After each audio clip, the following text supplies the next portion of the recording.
Mimi nadhani ya kwamba mwaka mpya ungetakiwa usisherehekewe kabisa, bali iwe ni siku ya kuomboleza, kwa sababu huwezi ukawa unasherehekea jinsi kifo chako kinavyozidi kukaribia.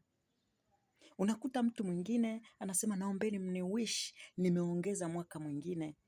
Hujaongeza mwaka, sema umepunguza mwaka wako mwingine. Sasa huwezi ukawa unachekelea. Hivi kwa mfano mtu ambaye alitakiwa aishi miaka 50 kwa kalenda ya Mungu, na tarehe moja akawa ametimiza miaka 49 kwa bado mwaka mmoja. Kama Mungu angelimfunulia kwamba umebakiza mwaka mmoja tu, unadhani angesherekea kama watu walivyosherekea mwaka jana? Eti na yeye aanze kuchukua wanawake aende nao gestini? Hapana. Sikiliza, watu wanaotakiwa washerekee mwaka mpya au siku zinavyozidi kwenda washerekee ni wale watu wanaotenda haki tu, kwa sababu kadri siku zinavyozidi kwenda ndivyo tunavyozidi kukaribia kiyama. Kila sekunde inavyozidi kukatika ndivyo tunavyozidi kukaribia kurudi kwa Yesu.